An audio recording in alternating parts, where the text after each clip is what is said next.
मानव समाचार, मानवता के हक में।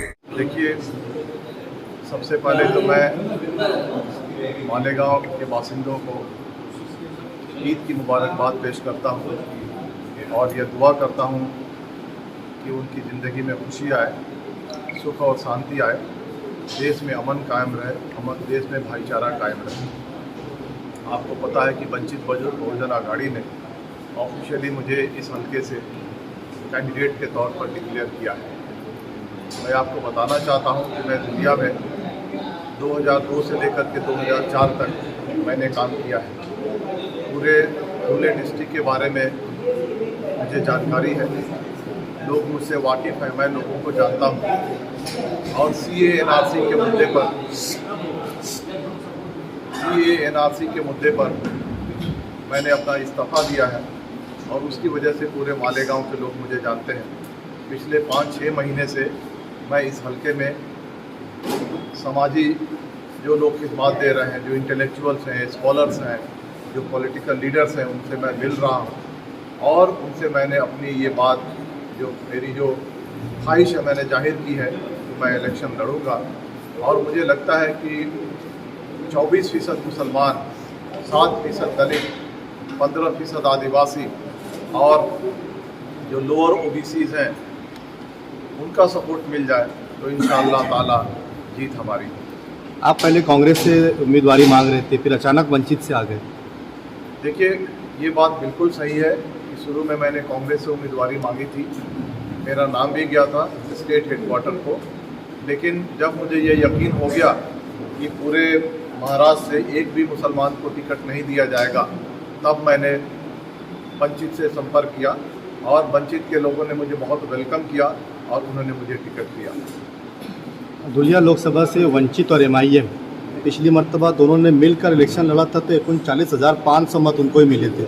इस बार आप अकेले वन मैन शो लड़ रहे हैं, क्या लगता है आपको, वो आंकड़े से ज़्यादा बाहर जाएंगे आप? देखिए, इसमें पिछली बार के इक्वेशन में और आज के इक्वेशन में ज़मीन आसमान का फ़र्क है।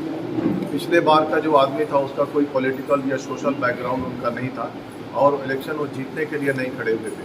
इस बार हम इलेक्शन को जीतने के लिए खड़े हुए हैं और मैं एक IPS ऑफिसर रहा हूँ, मैं एक IIT ग्रेजुएट हूँ, लोग मुझसे बखूबी वाकिफ़ हैं और मैंने किताब लिखी है, मैं राइटर हूँ, मैं मोटिवेशनल स्पीकर हूँ और मैं यहाँ पे किसी को डिस्टर्ब करने के लिए नहीं, मैनेज होने के लिए नहीं आया हूँ। मैं यहाँ पे इलेक्शन लड़ करके और इलेक्शन को जीतने के लिए आया हूँ। मालेगांव शहर सेंट्रल में एक MIM की सीट है और धुलिया में एक सीट है।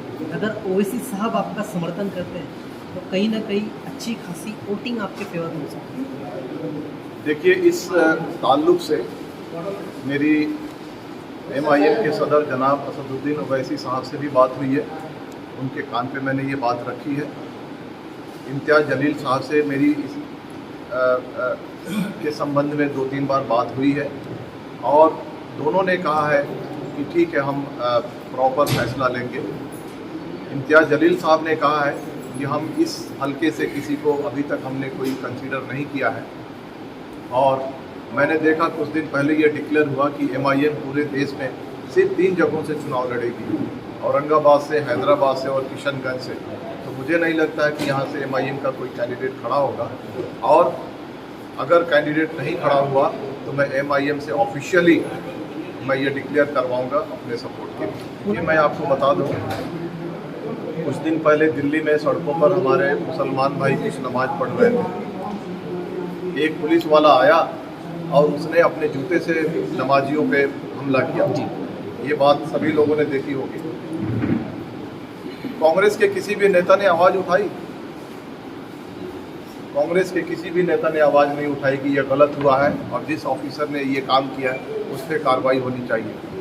वंचित बहुजन आघाड़ी के राष्ट्रीय अध्यक्ष डॉक्टर प्रकाश अंबेडकर ने कहा कि जिस तरह से पुलिस वाले ने नमाजियों पे जूते से हमला किया है, आप भी BJP और RSS को जूते से मारिए और उनको सत्ता से बाहर कीजिए।